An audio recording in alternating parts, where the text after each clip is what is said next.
Hello, my name's Dennis Dillon. It's a privilege to be here tonight at the community TV station doing the live Wellfleet Summer Concert Series.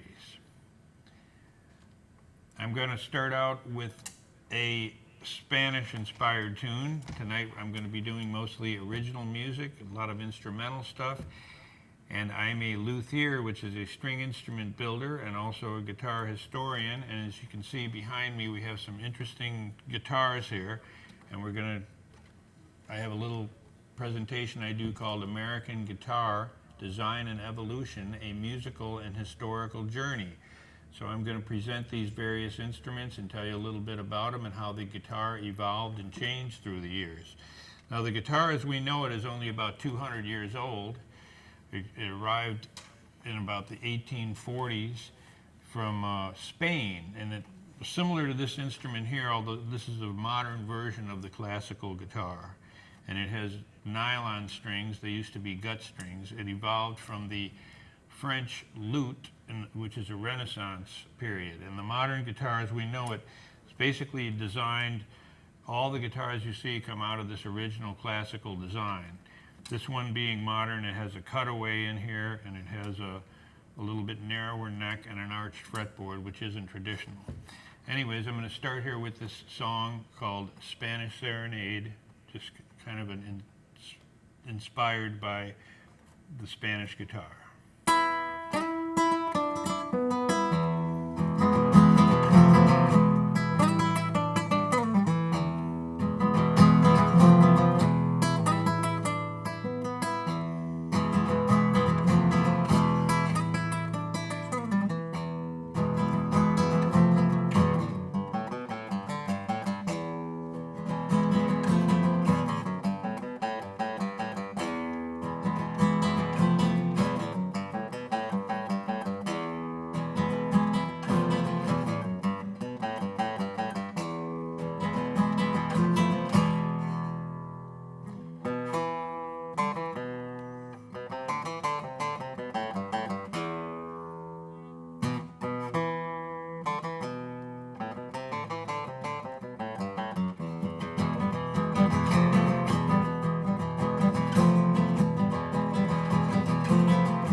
Mucho gusto, amigos.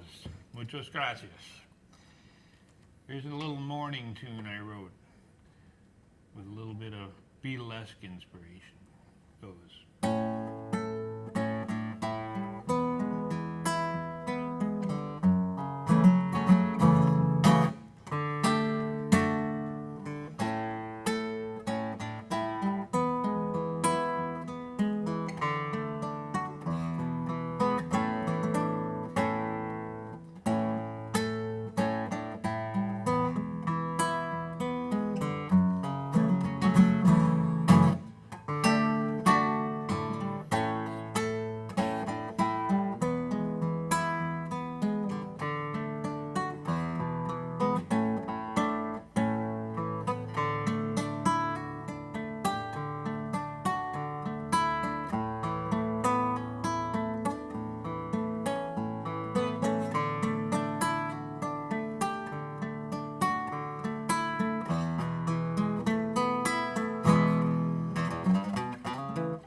lot of us guitar players, as we've gotten older, we've come back to the pure classical guitar because it's a lot softer, the strings are softer and easier on the hands.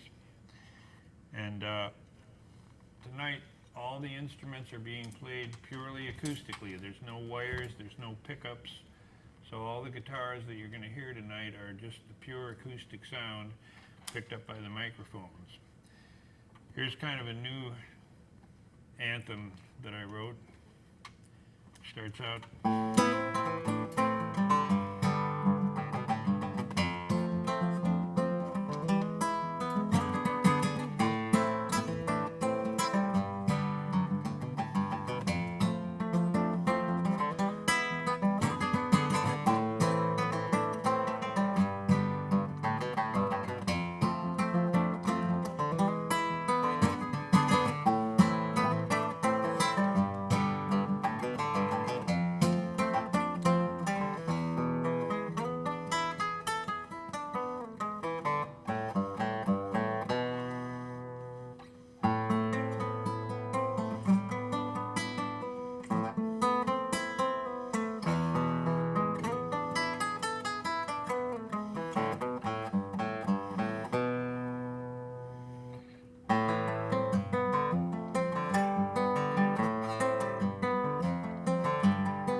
I like to use the harmonica doing basically the vocal line.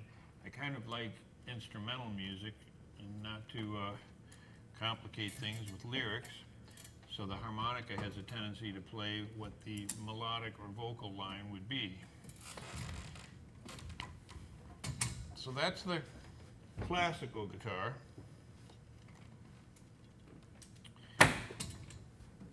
This next guitar is a guitar I built back in Taos 40 years ago. As the guitar evolved, eventually it became a steel string instrument, and the first guitars that evolved from the classical looked much like a classical guitar, only they had steel strings and they were built heavier to take the steel strings, and then eventually the bodies got bigger and there became more frets free of the neck. And this is a copy, or it's modeled after a Gibson SJ200, they're called, the big jumbo cowboy guitars. And this has a spruce top, ebony fingerboard and bridge, rosewood back and sides, and a mahogany neck. And I built it back there in Taos in 1980. I did 7 winters in Taos with nothing but wood heat, a cold spigot in the kitchen, and an outhouse out back.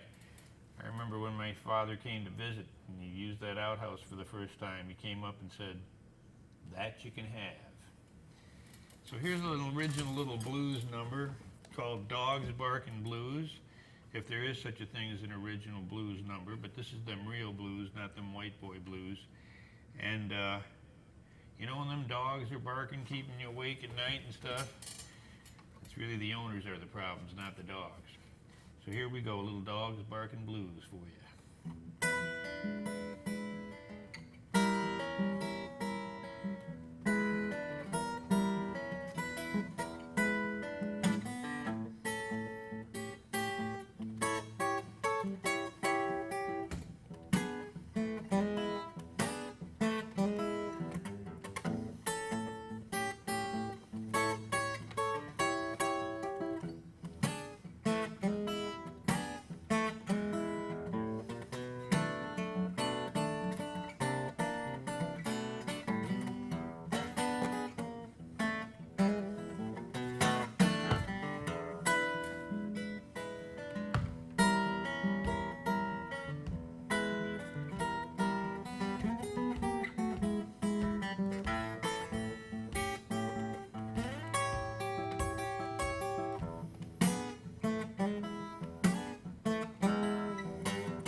Here's a little toe tapper for you.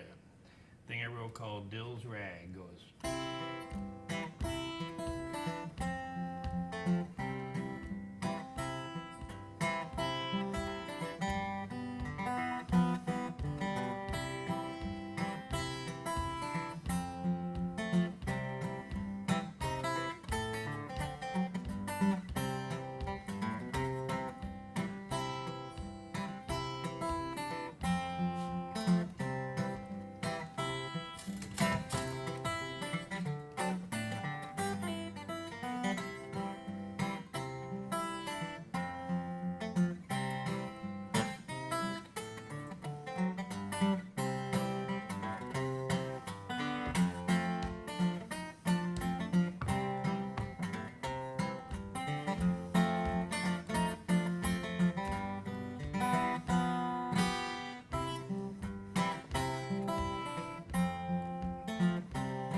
embodies a bit of Travis picking, it's called. And it was put on the map by a fellow named Merle Travis in the late 40s. There's only two kinds of picking that are named after people. There's Carter picking and Travis picking. Some of you might have seen the Ken Burns country music documentary. And the Carter family in the mid-20s did some of the first hillbilly recordings. And Mother Maybelle Carter, who obviously was a female, she invented this style, and it was really the start of country style picking. It was kind of the first time mainstream America heard that kind of stuff. And their signature song was called Wildwood Flower. Now I'm talking about the Carter picking, not the picking that I just did, but with Carter picking, basically you pick, your thumb picks the melody notes, and then your middle finger kind of strokes down in the stroke. So when I came up in the 60s during the folk threat, in those days there weren't a lot of resources around, so there was a lot of word of mouth, and father to son and uncle to nephew would just show you how to play these things. So a lot of us, this was one of the first songs we learned, was the Carter family's Wildwood Flower, and it's an AABA form, so it goes like this.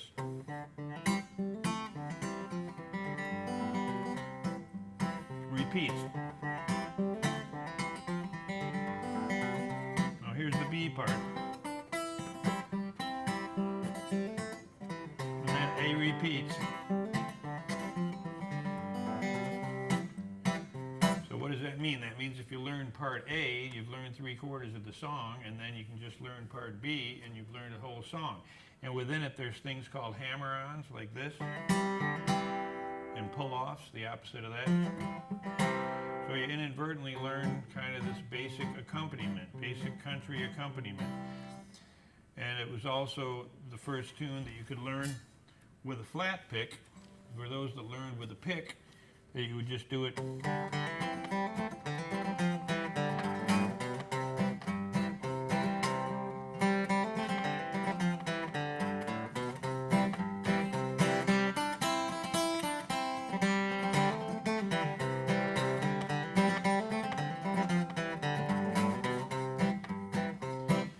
That's where a lot of us guitar players, before they had a lot of resources, that was one of the first songs you might learn.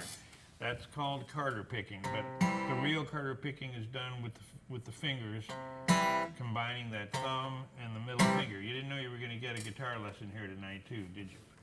Now we're also going to tell you about the Travis picking. And first I'm going to do a medley of traditional American songs in the key of C. The first one is kind of a companion piece to the song I was just playing. It's called Freight Train, and it was written by a woman named Elizabeth Cotton, who was she was a domestic for the Seeger family, the Pete Seeger. I was one of Pete Seeger's seeds myself. And she wrote this song, Freight Train, and that was the kind of the first song we'd learned for finger picking. Now she played left-handed, so she actually played the bass with her finger and the melody with her thumb. But the style is based on the 20s barrel roll piano style, where you have an independent bass in your left hand and an independent melody in your right hand. So in this case, the thumb is like the bass or left hand, and the fingers are the melody. So you might recognize this song, and I'm going to do a medley of several songs. It's going to include some Mississippi John Hurt in there, and I'll sing a little bit of the song so you can identify them. So this first one, Freight Train, goes like this. The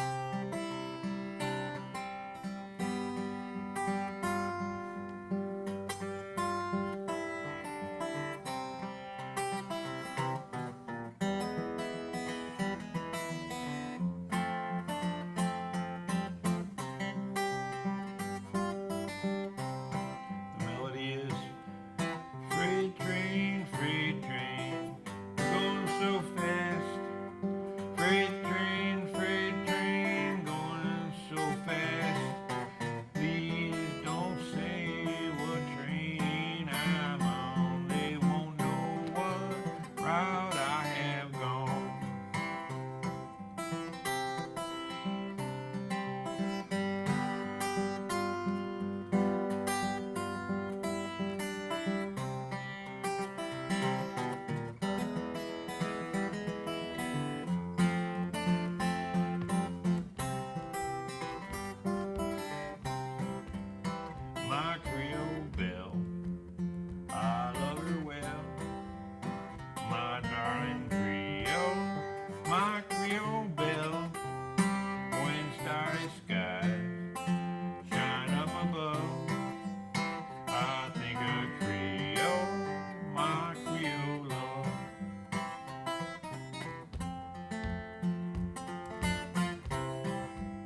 make it low, so your good man won't know. Won't you make me down, pallet on your floor? I'm going where that weather suits my clothes. Going where that weather suits my clothes. And if I should get to your front door, won't you make me down, pallet on your floor? I'm going where that water tastes like wine. Going where that water tastes like wine. And if I get to Atlanta with no place to go, won't you put me down a pallet on your floor?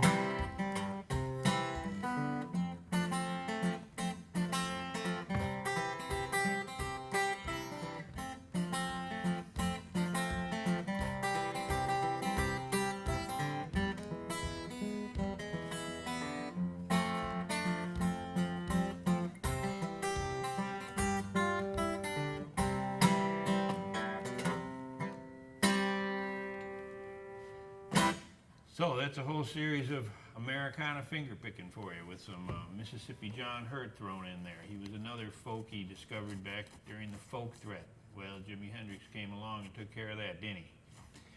Well, that's how a lot of us got started out, interested in traditional American music and folk music. And then, of course, we got all into the electric stuff. Now, I want you folks at home there to quickly run over there, get your guitars out from under the bed and out of the closet, because we're going to have another lesson here, and I'm going to show you how this stuff is done. Now, when I came up, I asked the older guy, how did he do that there Travis picking? And, you know, he was the older guy. He was like 17. So you get your guitars tuned up to, you get an E chord here. And what you do, again, I was explaining that this style, that as you may have noticed, the guitar actually sings the song, and the melody, it's a nice full sounding sound that you can really entertain yourself when you're playing alone with the guitar if you work on this and get it down. And again, it was based on a piano style with your left hand bass line being independent from your right hand, and you get syncopation. Well, what's syncopation? Well, syncopation basically is music that swings. It's not like white people's music that's like a march, bum, bum, bum, bum, 1, 2, 3, 4. But there's an accent on the second and the fourth, so it's 1, 2, 3, 4. So you make your E chord, and you just start, you get your thumb parallel with the strings, and you go. Now see, the second one gets a little bit of a bump. And it's all about getting that going. Then you pray for a sign. You hope that you just bumble into something, like you might just go. And then you do that for several days. Then you might add to that. And then a few more days go by, you try another thing. For several more days till everybody's left the house and nobody's talking to you. Not your girlfriend, not your wife, not nobody, no how. But you just keep it going. And the main thing is to keep that bass going no matter what else. And then after a while, it starts turning into something. For instance,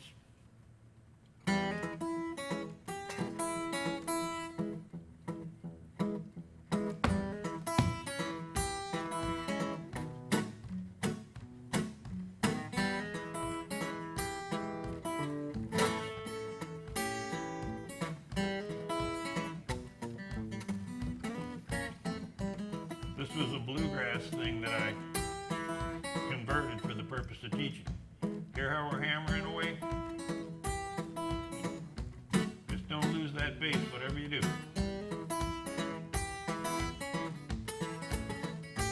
And if you weren't in enough trouble already, you go.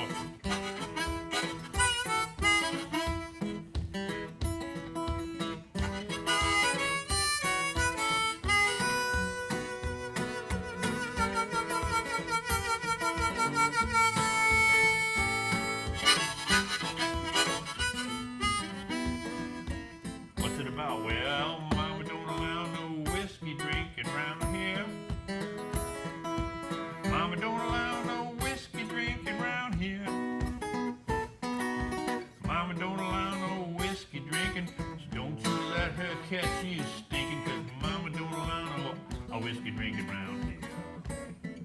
What else? Well, mama don't allow no reefer smoking round here. Mama don't allow no reefer smoking round here.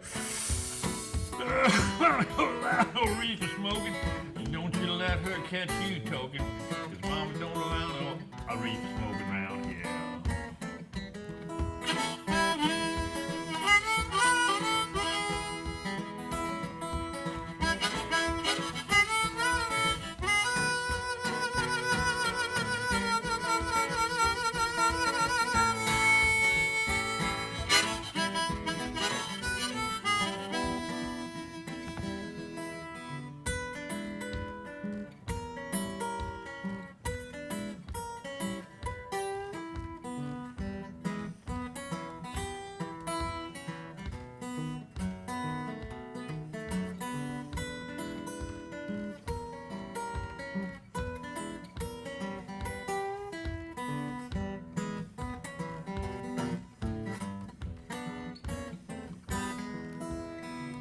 Let it rain, let it pour, let it rain a whole lot more, boys.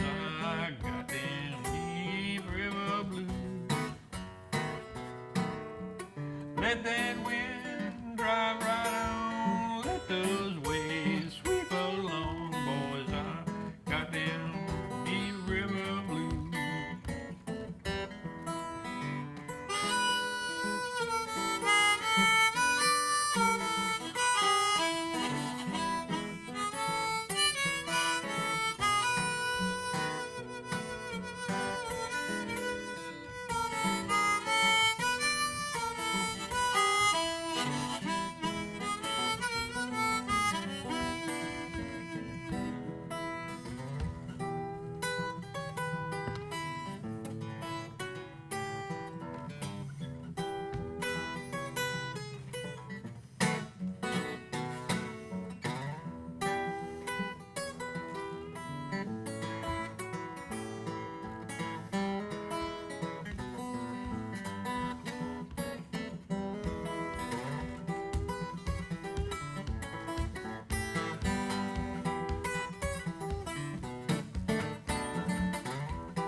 Alright, so that involved some traditional bluegrass stuff, little Doc Watson for you, and some John Fahey was one of the obscure folk guitarists from the 60s, and then actually Leo Kottke went into overdrive there at the end.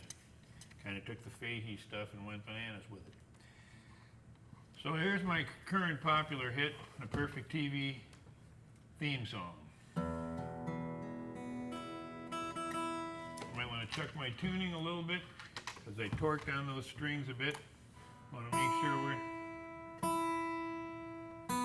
The thing about the guitar is the strings do stretch. It does have to be tuned occasionally. I mean, not occasionally, frequently. Some people don't realize you got to put strings on them pretty regularly. 'Cause the strings get all stretched out and they don't stay in tune. They get all corroded. Yeah, see, it's definitely slipped out. Should have retuned it sooner. One of the running jokes is change strings once a year whether they need them or not. If you get that. It's really like once a month would be better. Some people change them every gig or so. So, this is a song I wrote about, it's called Come a Little Bit Closer and Leave Me Alone. A little more modern piece.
So this is all coming at you live, not Memorex.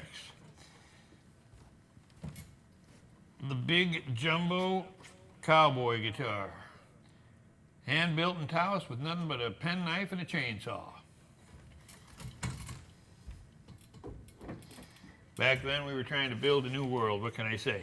Didn't quite work out that way though, did it? Okay. Now, when jazz developed, back around the turn of the 19th century, in the late 1800s and the early part of the 20th century, it evolved out of 15 and 20 piece marching horn bands.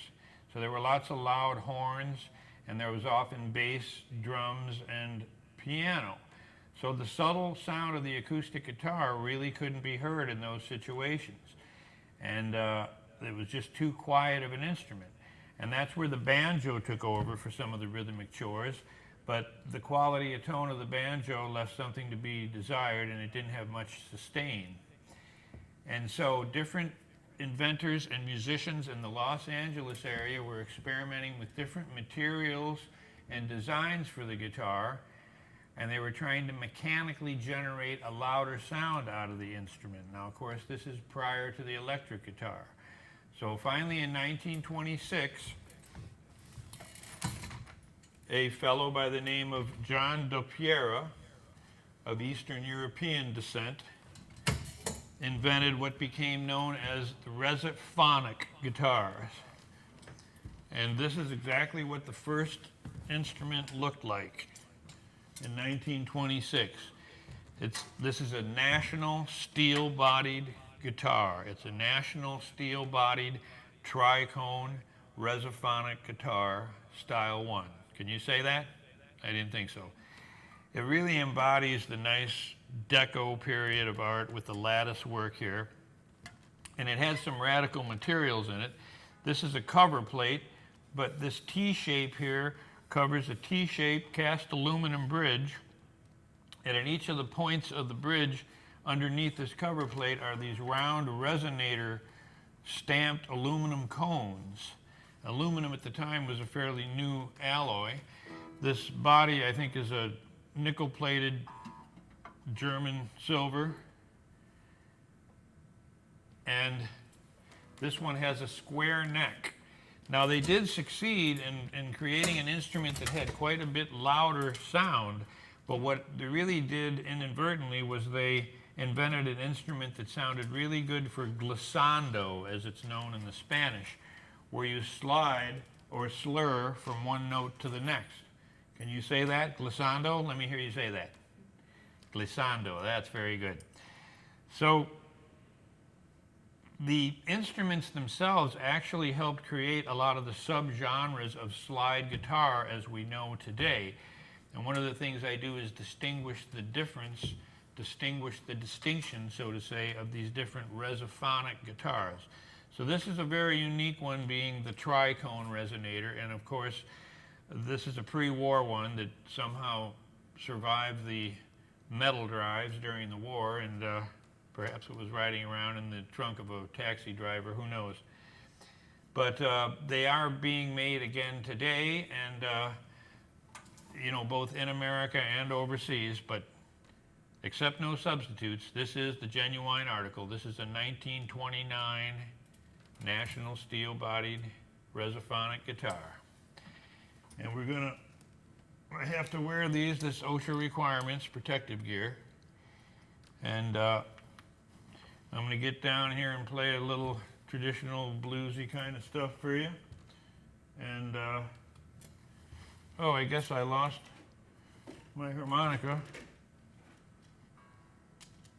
I'm still gonna need that. So let me give you an idea how this thing sounds. Now this thing does have a pickup on it, but we're not using the pickup. Again, all the instruments tonight, this is just a live show with nothing plugged in, no smoke and mirrors, all live.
gets ready, you got to move.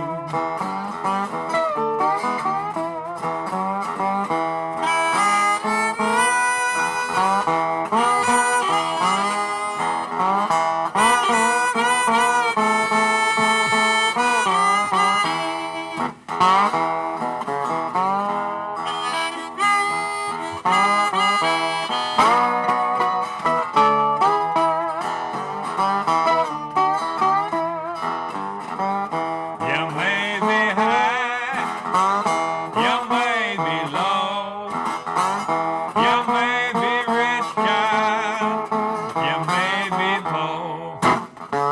But when the Lord gets ready, you gotta move.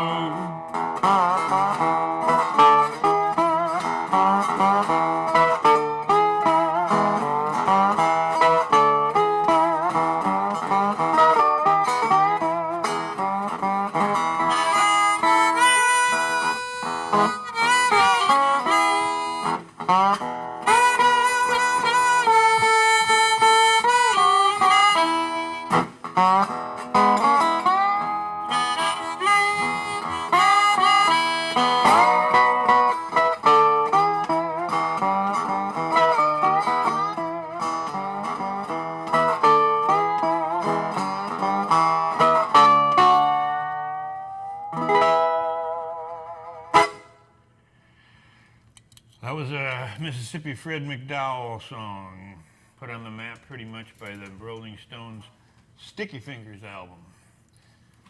Now I'm going to crank one of these strings up here and retune it. I did go out of tune there, got a little out of control there, but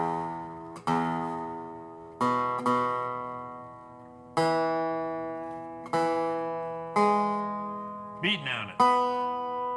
Now what I'm going to do is I'm going to put it into this is in an open E right now, so you tune the strings to an open chord.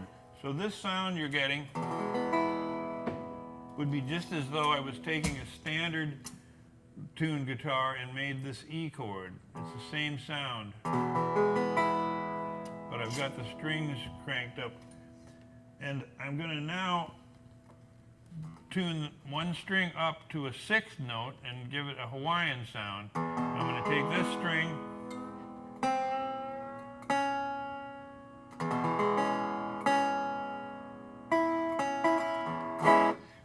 and I'm going to play a little Hawaiian number I wrote. And this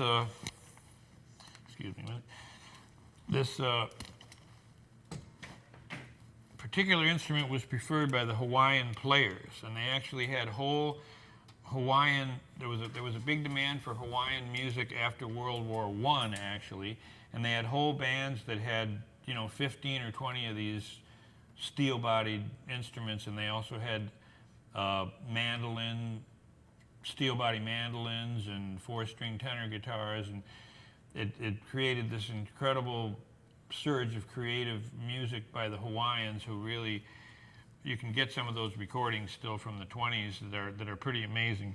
But this is just my homage to that. So we're going to go down to Waikiki, a little thing I wrote, Hawaiian Lullaby, it's called. Let's see. How's it go?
National steel-bodied tricone.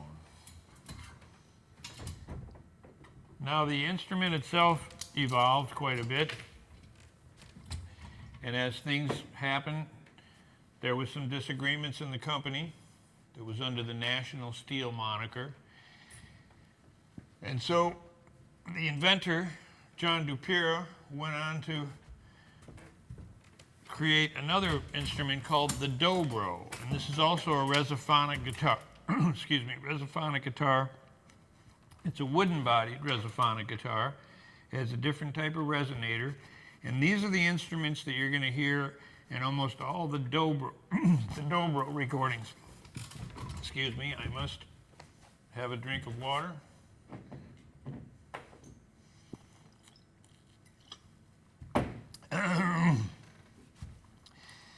And it has a much rounder, more warm sound to it. So let's see here. We're gonna. This one's tuned to an open G chord instead of the E. Gonna do a little Woody Guthrie for you to start.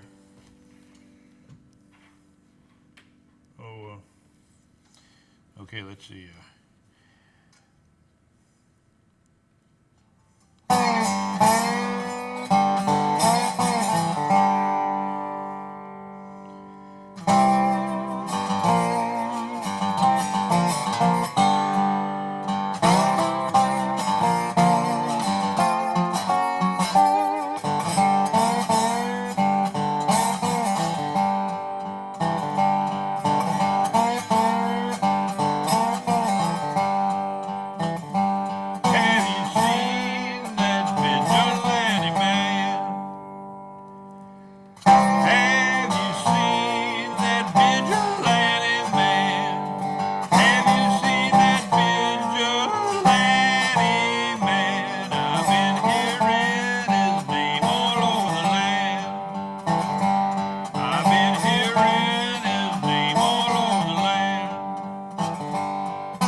I'm the go-to guy that puts fun in funeral, and this is one of the songs you'll often hear at a funeral. This was actually written by a cat that was a slave ship captain, and then he supposedly had a big religious shift, and he wrote this song that I hope you recognize the strains of. It's some church music for you. I need my protective gear here.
song has gotten quite a bit of attention lately.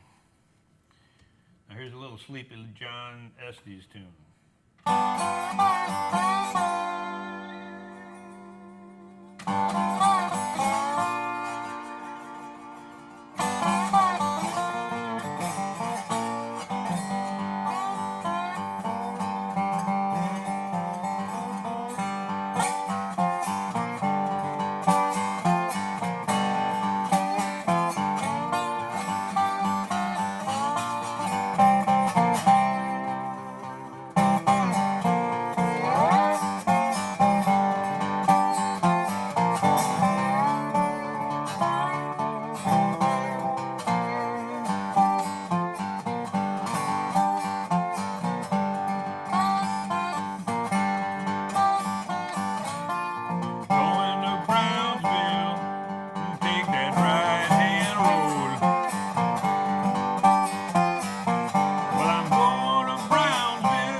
That's Texas, y'all. One of the hottest places around.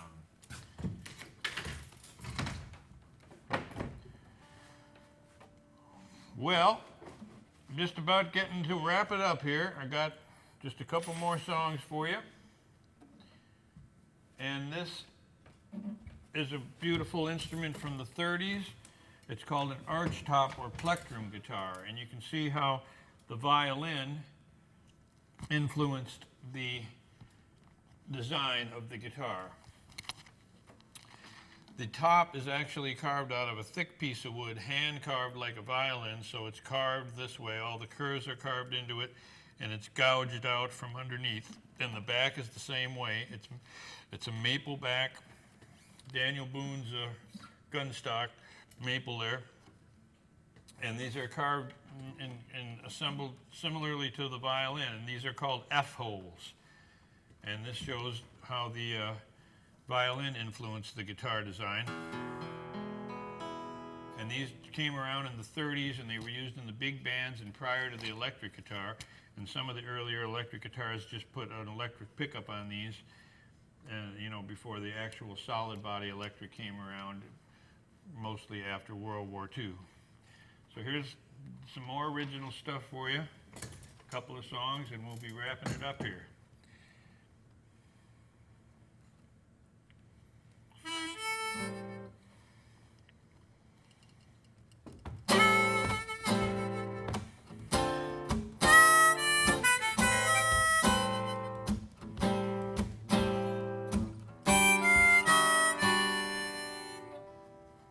Sorry, let me start that again.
Thank you so much. I am Dennis Dillon.